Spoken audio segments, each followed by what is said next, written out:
we go. Okay, so looking at these notes right here, first thing that I wanted you to notice was this part right here. We're talking about the solutions to a quadratic. Solutions means what? Solve, like equals. I'm talking about the solution to a quadratic. I am referring to the what? You just wrote it down. X-intercepts. Thank you. Solutions, roots, zeros, all means x-intercepts. So when we are solving for x, we are essentially solving for the x-intercepts on a quadratic equation. We could have no solution, we could have one solution, or we could have two solutions. If I have no solution, what does that mean? If I have no solution, That means there's no solution. I'm not crossing the x-axis at all. If I have one solution, what does that mean? I am crossing that axis one time. If I have two solutions, I have two intercepts. Okay, this is what we deal with the most. But we could see something where I don't have any solutions. I could see something where I only have one solution. Okay, so the first step was to make sure that everything was written in ax squared plus bx plus c form. We've already done that before whenever we were factoring trinomials. And then my second step is to factor. So steps 1 and step 2, you already know how to do. It's step 3 that's different. So I'm going to jump right into an example. Use a color that you can see. Example 1. So write this down for me. X squared plus 6x equals 0. X squared plus 6x equals 0. And I want to factor this. I want to solve for x. So step 1 on my notes says, make sure all equations are in ax squared plus bx plus c format. Is this in ax squared plus bx plus c format? No. Okay, it is, but I don't have a c term. That's okay. You don't have to have a c term. All that means is I have everything on the left side and then it's set equal to 0. Okay? ax squared plus bx plus c format means that everything is on one side of the equation and it's set equal to 0. So I'm going to try to factor this. What is the first thing I should try to do when factoring?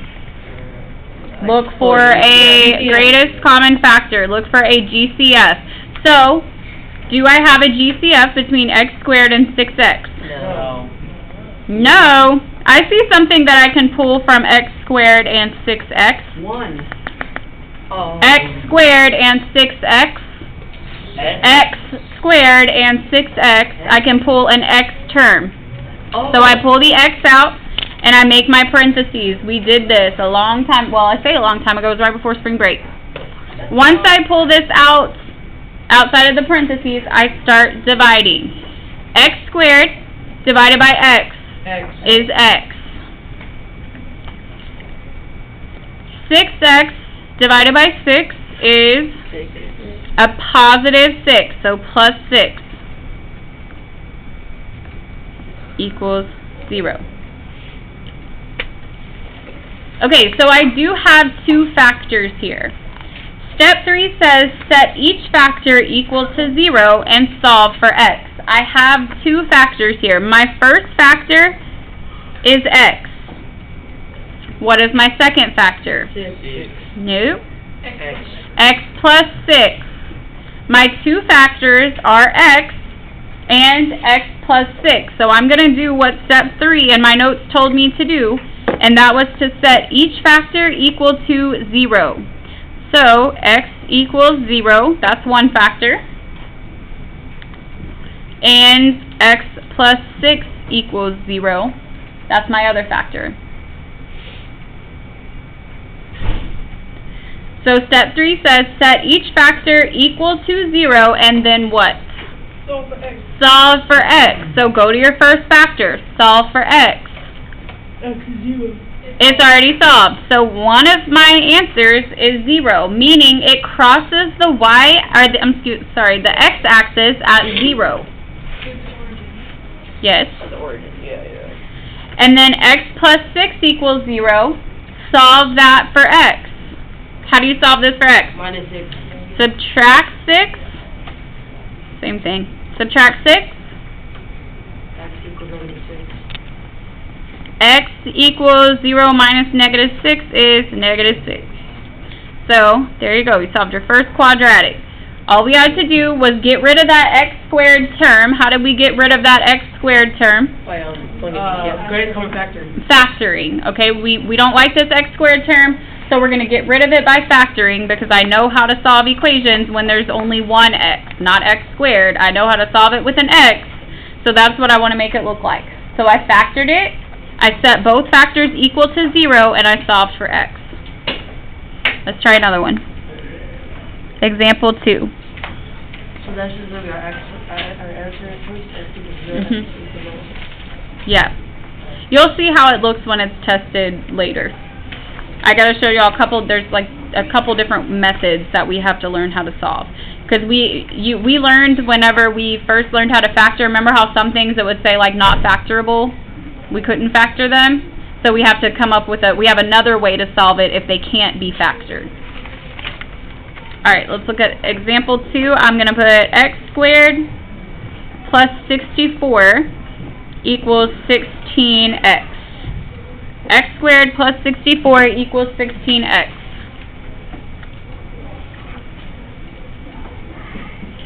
Step 1 says to do what? Make sure all equations are in the ax plus bx. Yes. Make sure all equations are in your ax squared plus bx plus c equals 0. Is this in the right format? No. So what do I need to do? Rearrange. Move it by subtraction. Move this 16x over with the rest of it. So this is a positive 16x here. To get rid of it, I'm going to minus 16x. Minus 16x. Notice, I didn't put this minus 16x. I didn't put that under x squared or 64 because there's nothing, like I can't combine that with anything. So I'm just going to rewrite my equation. X squared minus 16x plus 64 equals 0. So now it's A with So, now that I've done step 1, I'm going to go on to step 2, which says factor the quadratic if possible. So, factor if possible. Let's see, we should try to pull a GCF. I do not have one because I can't pull the same thing out of x squared, negative 16x, and 64. So, what method do you think I'm going to use here? ABC. The ABC. A equals, B equals, C equals. What does A equal? 1. 1. What does B equal? Negative 16. Negative 16. C equals 64. You can go ahead and draw your parentheses and put your X's. Question. Why did they equal 0? Never mind. We just had all of them are going. We need all of them to say equals 0. Yeah, I figured. So I put my X's there. Now I need to determine my signs. So this is a plus. What does that plus tell me? Both sides are the same. Okay, it tells me both signs are the same. So I look to the middle term, and that tells me what? Both sides are negative. Both are negative. Alright, now I'm going to go draw my X here. B goes at the bottom. C goes at the top. If you don't need to do the X anymore, guys, and the A, B, C, you don't have to. Alright? That was just something that we did to help us when we were first learning to factor, but a lot of us don't need that anymore. If you don't draw it. We dropped the negative. Yeah, because I already know both of these are negative. Okay.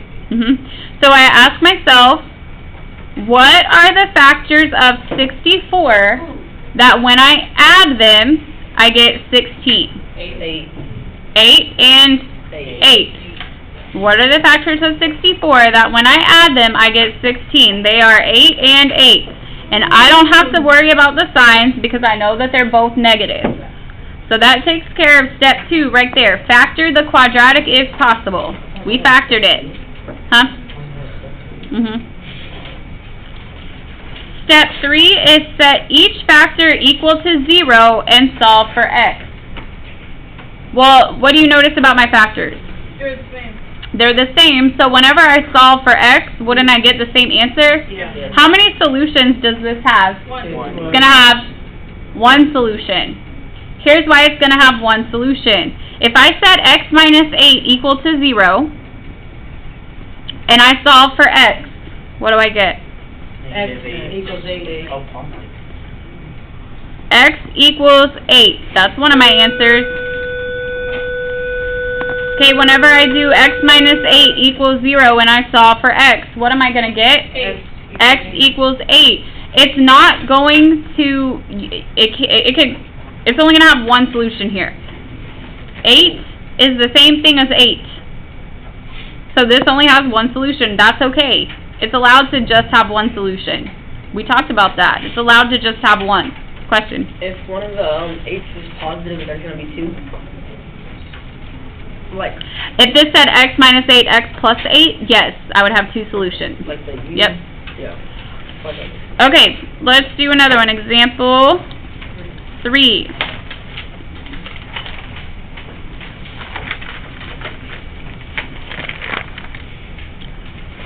X squared, sorry, I'm moving this up. X squared plus 12x plus 20 equals 0.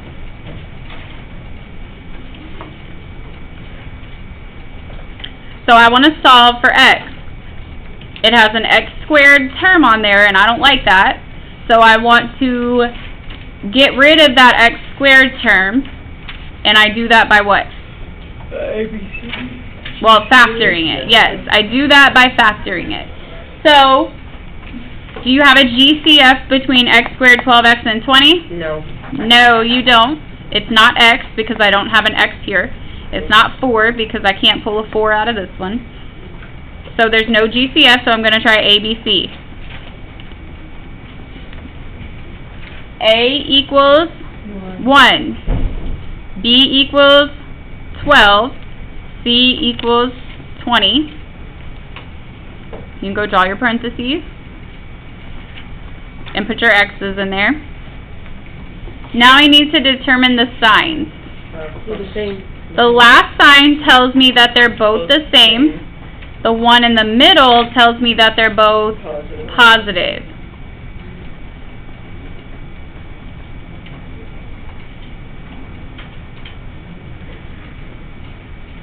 So now I ask myself, B goes at the bottom here, C goes at the top. What are my factors of 20 that when I add them, I get 12? 2 and 2. Okay, I'm going to say that again for people that need a minute. What are my factors of 20 that when I add them, I get 12? 10 and 2. And it doesn't matter where I put what because they're both positive. So 10 and 2.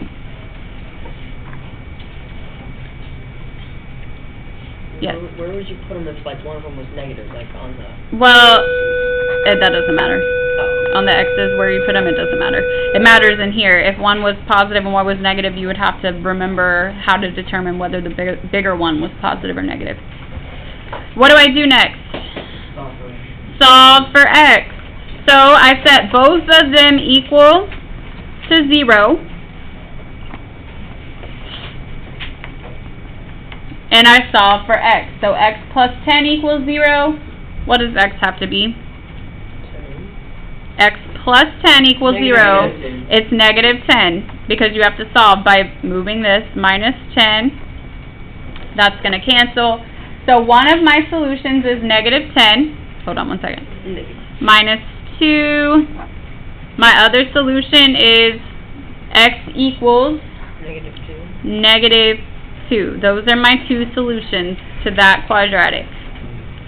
X is negative 10, x is negative 2. What? Question? Oh, so basically, because there's in the parentheses, x always is going to be equal to the opposite of what the number is. If it is just like an x by itself, like not a 2x plus 10. Okay, if it says just x plus 10, yes, you can figure that out, that's just going to be the opposite for the answer. X is negative 10. However, if this said 2x plus 10, you can't just do that. You have to divide, right, which we're about to do. Okay, let me do one more example because in case you guys didn't remember how to do slide divide, that way of factoring. Example 4. Oh, you can't see that. 3x squared minus 17x plus 20 equals 0. 3x squared minus 17x plus 20 equals 0. So I want to solve this quadratic, and I'm going to try first to see if I can solve it by factoring. So I need to look for my GCF. I don't have one. So then I move on to the other method. If there is a number with that x squared term, what method do I have to use? Slide, divide, bottoms up. Okay, but the process is kind of the same. First, the slide part means slide the first term to the last one. So 3 times 20 is 60. Bring down these other terms, the x squared minus 17x.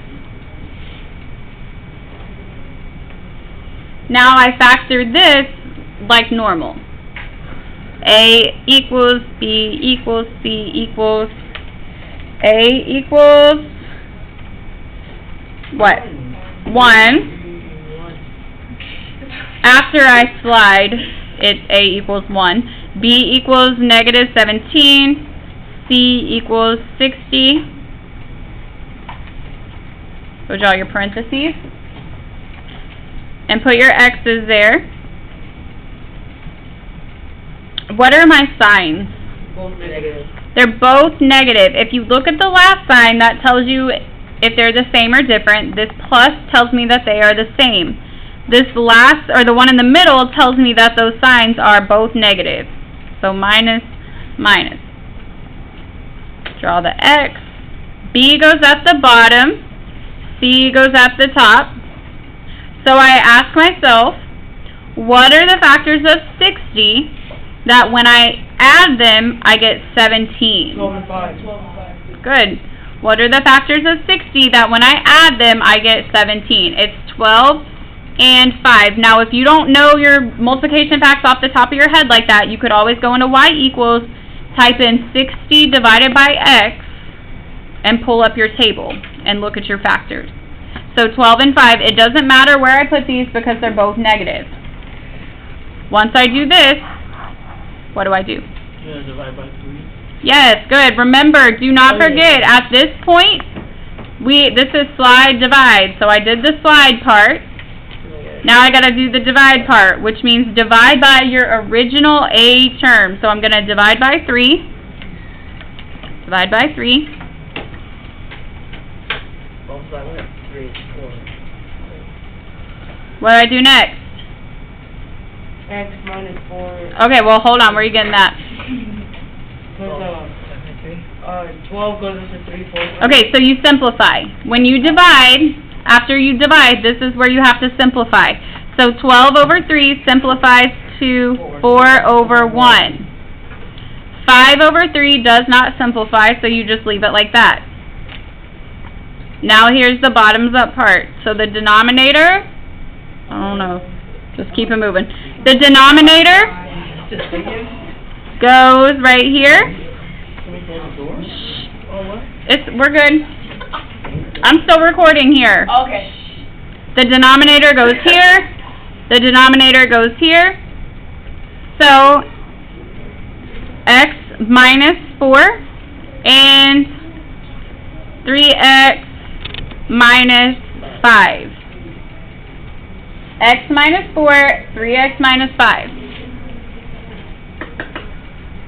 Now what? I did the factoring part.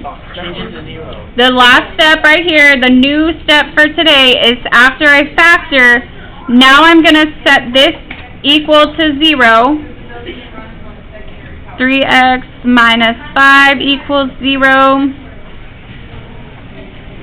Right here, solve for x plus 4. So x equals what? 4. 4. And I'm going to add 5. So 3x equals 5. And then I'm going to divide by 3. X equals 5 over 3. There you go. I have 2 solutions there. There they are. Okay, so this is it's a lot of work, but you guys already knew how to factor. Yeah. So what we're doing today isn't too bad. The whole new part is the fact that now those factors, if you set them equal to 0 and solve for x on each of those factors, that will give you your solution to your quadratic. And a solution to a quadratic means what? 0. X intercept. X-intercepts. There we go. It means your x-intercept. Okay. 0 solutions.